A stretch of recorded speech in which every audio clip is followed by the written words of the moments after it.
सरळ तक्रार मोगम आणि पुरावे नसल्यामुळे या तक्रारदाराला ईमेलद्वारे अधिकचे पुरावे सादर करण्यासाठी सूचित करण्यात आले होते. क्वेश्चन्स आणि आपल्या आयोगाचे जे क्वेश्चन आहे ते सेट करणाऱ्यामधून कुठले का आयोगाच्या आतमधून कोणी एखाद्याने हे केले. आपण आयोगावर आरोप करत नाही, पण आयोगाला विनंती आहे की तुम्ही याच्या मुळापर्यंत जाऊन चौकशी करावी. नीटच्या पेपर फुटी प्रकरणानंतर खरं तर विद्यार्थ्यांचं मोठं एक जन आंदोलन उभं राहिलं आणि याचा पूर्ण परिचय हा खरं तर दिल्लीच्या जंतर मंतरवरती पूर्ण देशाने पाहिला. आता त्या नीटच्या पेपर नंतर खरं तर एमपीएससीचा देखील एक पेपर लीक झाल्याचा आरोप एका विद्यार्थ्यांनी केलेला आहे, एका परीक्षार्थींनी केलेला आहे. खरं तर आपल्यासोबत ते विद्यार्थी आहे ऋषिकेश गांगर्डे म्हणून. आपण त्यांच्याशी चर्चा करूया. नेमकं एमपीएससीच्या पेपरचं तुम्ही जी तक्रार दाखल केलेली नेमकं काय प्रकरण होतं किंवा काय तुमच्यासोबत ती घटना घडली? 22 मार्चला एमपीएससीने ड्रग इन्स्पेक्टरची परीक्षा कलेक्ट केली.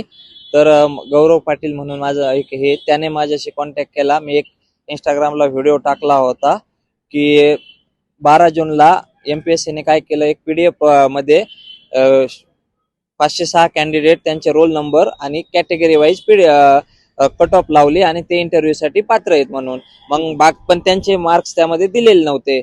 म्हणून असा मी व्हिडिओ बनवला होता की त्यांना कोणत्या बेसिसवर कोणत्या मार्क्स त्यांचे काय म्हणून तुम्ही हे केलं. तर त्याने मला कॉन्टॅक्ट केल्यानंतर प्रूफ सेंड केले. म्हणला पेपर फुटला होता काही विद्यार्थ्यांना 2 दिवस अगोदर आणि त्याचे प्रूफ आहेत. आपण व्हॉट्सअप चॅट पाहू शकता. त्यामध्ये 20 तारखेला क्वेश्चन आलेले आहेत आणि ते क्वेश्चन गेस्ट पेपर म्हणून 200 क्वेश्चन आहेत. त्यापैकी मूळ आपल्या ज्या मेन परीक्षेमध्ये आले तर त्यातील 90 प्रश्न 200 पैकी 90 प्रश्न जसेच्या तसे, त्यांचे ऑप्शन पण सेम आणि त्या ऑप्शनचे नंबर सुद्धा सेम, इकडे तिकडे चेंज झालेले नाहीत.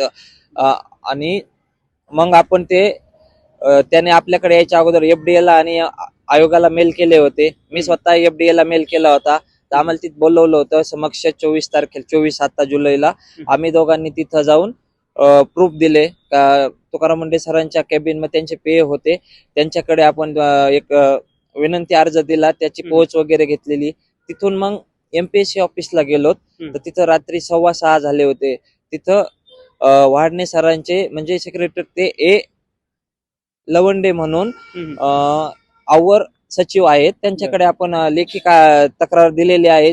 बाकी जे एफडी ऑफिसला प्रूफ आणि कागद जमा केले तेच त्यांची पोच होती, ते सगळं आपण एमपीएससी ऑफिसला जमा केलेलं आहे. आणि त्यांनी सांगितलं होतं की पोच देणारे आता 6 वाजता घरी गेले, तर मग आम्ही सोमवारी पाठवून देऊ.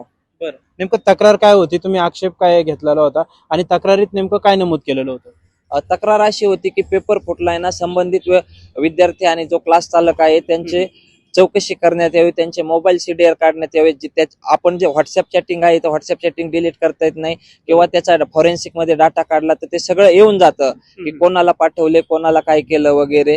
आणि ते क्वेश्चन्स आणि आपल्या आयोगाचे जे क्वेश्चन आहे ते सेट करणाऱ्यामधून फुटले का आयोगाच्या आतमधून कोणी एखाद्याने हे केले. आपण आयोगावर आरोप करत नाही, पण आयोगाला विनंती आहे की तुम्ही याच्या मुळापर्यंत जाऊन चौकशी करावी. बरं, मग नेमकं तुम्हाला ते पेपर लीक झाल्याचा कधी संशय आला? संशय आला नाही असं, म्हणजे मार्क्स पण खूप लागलेली होती काय, आणि त्याने आपल्याला हे केलं, पाठवले होते स्क्रीनशॉट. त्यामध्ये स्पष्ट 20 तारखेला मिळाल्याचे त्यात विद्यार्थी आहे की म्हणजे स्टुडंट सांगत आहे की त्यातील 78 क्वेश्चन जसे तसे आले. आणि त्यात अजून सांगितलेलं आहे की त्यांनी सांगितलं 10-12 क्वेश्चन चुकीचे लिहा, 78 आणि 12 90, जे आपण मॅच करतोय ते 90 क्वेश्चन बरोबर होत आहे. बरं, आता जे तुमच्या सोबत तक्रारदार आणखी एक विद्यार्थी होते, जे परीक्षार्थी होते, त्यांनी तक्रार का मागे घेतली? म्हणजे त्यांचं तसं समोर होतं की त्यांनी तक्रार मागे घेतली. हा, ते काल सकाळी माझ्याकडे आले होते नंदुरबार वरून, सकाळी म्हणजे पहाटे 5 वाजता. नाव काय त्यांचं? गौरव पाटील. आणि त्यांचे वडील आले होते. तर त्यांच्यावर ते म्हणत होते दबाव आहे खूप सारा वगैरे आणि आम्हाला तिथं राहायचंय, हे शब्द त्यांचे होते. आता यापेक्षा त्या काय दबाव काय तेच सांगतील त्यांच्या. बरं, आता तुम्हाला असं काही फोन वगैरे आला का तक्रार मागे घ्या, तुमच्यावरती काही कोणाचा दबाव?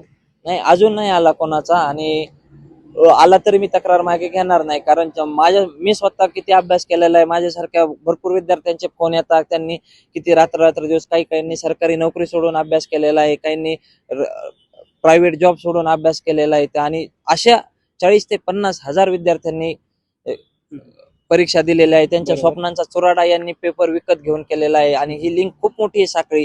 मग आपली मागणी एकच आहे आयोगाला आणि राज्य सरकारला की यांचे मोबाईल फॉरेन्सिक करा, यांची साखळी शोधा की क्लास चालकाला कुठून आला, त्यांनी कोणाला दिला, किंवा त्यांनी अजून कुठं कोणाला दिला, किंवा त्याला कुठून आला, त्याला म्हणजे त्याचे मूळ धागेदोरे जसं नीट मध्ये झालं होतं गेस्ट पेपरच्या नावाखाली, नंतर बरोबर. हे सगळे धागेदोरे बाहेर आले. सेम मोडस ऑपरेंडी याची इथं पण आहे की गेस्ट पेपरच्या नावाखाली 200 क्वेश्चन दिले, त्यापैकी 90 आहे याच्यात तसे, आणि फक्त प्रश्नच नाही, ऑप्शन आणि त्याचे ऑप्शनचे क्रमांक सुद्धा सेम आलेले आहेत. इतका मोठा कोइन्सिडन्स होऊच शकत नाही. बरं, खरं तर आज रोहित पवारांनी आयुक्त तुकाराम मुंडेंची भेट घेतली. तर तुम्ही रोहित पवारांना भेटणार का? कारण रोहित पवार देखील त्याच प्रश्नासाठी खरं तर आयुक्तांच्या दालनात गेलेले होते.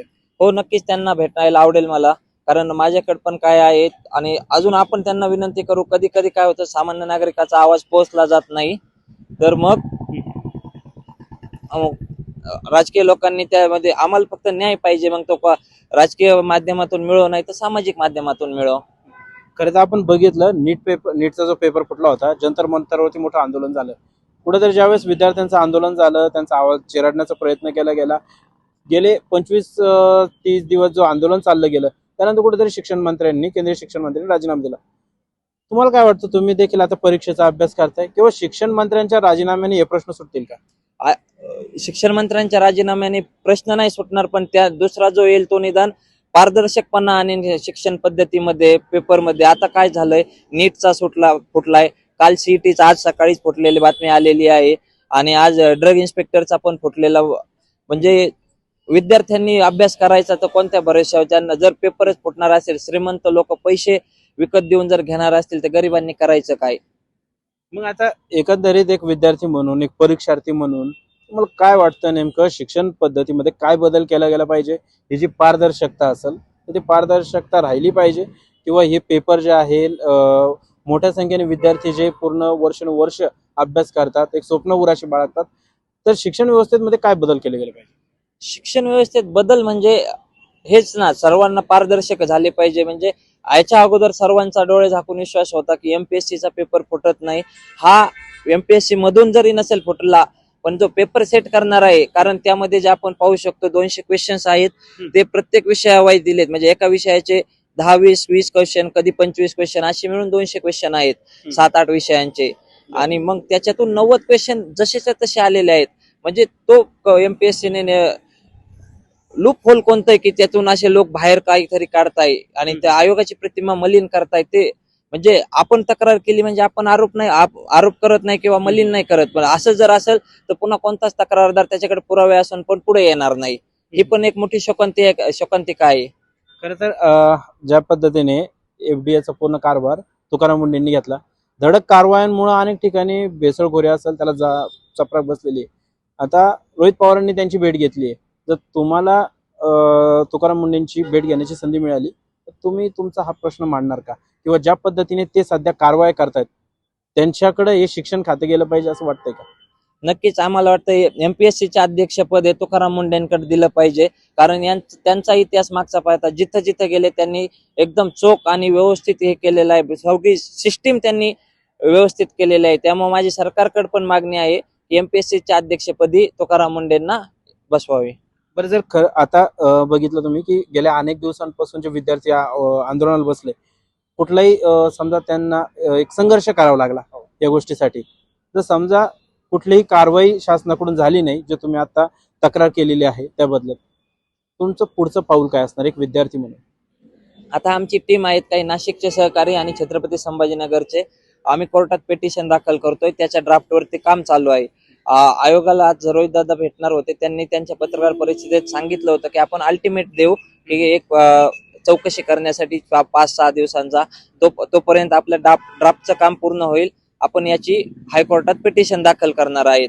आणि ऑलरेडी आपण अहिल्यानगरच्या तोफखाना पोलीस SP सायबर पोलीस स्टेशनला गेलेलो होतो, पण त्यांनी आपली तक्रार घेतली नाही पेपर फुटीची.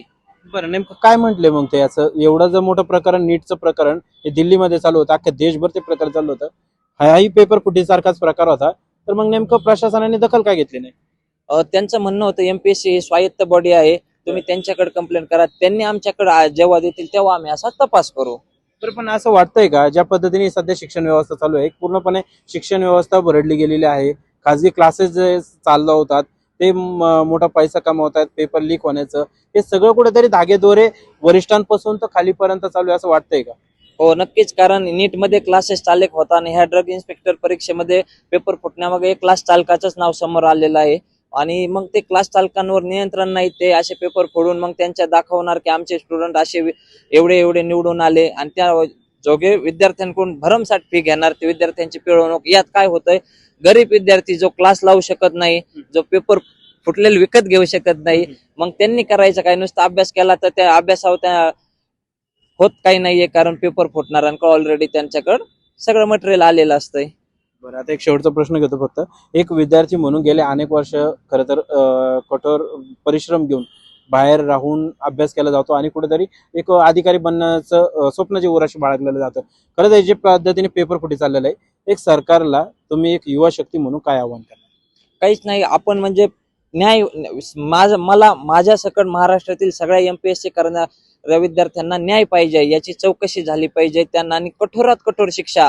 आणि जे विद्यार्थी पेपर फोडू म्हणजे त्याच्यात सस्पेक्ट आहेत ना, त्या सर्वांना ब्लॅकलिस्टेड, त्यांना भविष्यात पुन्हा कोणती एक्झाम देता नाही आली पाहिजे. सरकारी नोकरीच नाही त्यांच्या पुन्हा आहे. खरं तर आपण बघितलं की नीटचा जो पेपर फुटला होता त्यानंतर दिल्लीच्या जंतर मंतरवरती मोठं आंदोलन, जन आंदोलन उभारलं गेलं. कुठंतरी या विद्यार्थ्यांच्या मागण्यांपुढं केंद्राला झुकावं लागलं आणि केंद्रीय शिक्षण मंत्र्यांना राजीनामा देखील द्यावा लागला. मात्र हे पेपर फुटीचं सत्र कुठंही थांबताना दिसत नाहीये. आता नीटच्या पेपर नंतर MPSCचं देखील हे प्रकरण खरं तर समोर आलेलं आहे. मी महेंद्र हरपाळकर, सचिव महाराष्ट्र लोकसेवा आयोग, औषध निरीक्षक गट ब, अन्न आणि औषध प्रशासन या संवर्गाच्या 154 पदांकरता दिनांक 22 मार्च 2026 रोजी चाळणी परीक्षा राज्यातील 6 विभागीय मुख्यालयाच्या ठिकाणी ऑफलाईन पद्धतीने घेण्यात आली होती. या परीक्षेचा निकाल दिनांक 12 जून 2026 रोजी जाहीर करण्यात आला. त्यानंतर दिनांक 1 जुलै ते 22 जुलै या कालावधीमध्ये पात्र असलेल्या 488 इतक्या उमेदवारांच्या मुलाखती घेण्यात आल्या आणि मुलाखतीच्या शेवटच्या दिवशी म्हणजे दिनांक 22 जुलै 2026 रोजी सायंकाळी पात्र गुणवत्ताधारक उमेदवारांची सर्वसाधारण तात्पुरती गुणवत्ता यादी आयोगाच्या संकेतस्थळावर प्रसिद्ध करण्यात आली. त्यानंतर दिनांक 21 जुलै रोजी एका गौरव पाटील नावाच्या ईमेल आयडी वरून दिनांक 22 मार्च 2026 रोजी जी परीक्षा झालेली होती त्या परीक्षेमधील प्रश्नपत्रिका फुटली असल्याबाबत व तिचा लाभ एका उमेदवाराला झाला असल्याबाबतची तक्रार आयोगाच्या कार्यालयाला प्राप्त झाली होती. त्या अनुषंगाने सर्व तक्रार मोघम आणि पुरावे नसल्यामुळे त्या तक्रारदाराला ईमेलद्वारे अधिकचे पुरावे सादर करण्यासाठी सूचित करण्यात आले होते. त्यानुसार त्या तक्रारदाराने म्हणजेच गौरव पाटील या नामक व्यक्तीने दिनांक 23 रोजी आयोगाच्या कार्यालयामध्ये ईमेलद्वारे हे पुरावे सादर केलेले आहेत. या पुराव्याच्या अनुषंगाने त्याची तपासणी चालू असून दिनांक 27 म्हणजे आज रोजी 27 जुलै रोजी तक्रारदार व त्यांनी ज्यांच्याबद्दल लाभ झाला आहे असं नमूद केलं होतं असे उमेदवार या दोघांनाही आयोगाच्या कार्यालयामध्ये त्यांच्या तक्रारी संदर्भात विचारपूस करण्यासाठी बोलवण्यात आलं होतं. हे दोघेही आज अनुपस्थित आहेत, आलेले नाहीत. दरम्यान आज काल संध्याकाळच्या ईमेलद्वारे जो आज सकाळी प्राप्त झाला त्याच्यामध्ये जे तक्रारदार आहे त्यांनी ही तक्रार त्याचा एक मित्र ऋषिकेश गांगर्डे याने भ्रम फैलवण्यासाठी केलेली असून तो स्वतः गांगर्डे हा उत्तीर्ण झालेला नाही.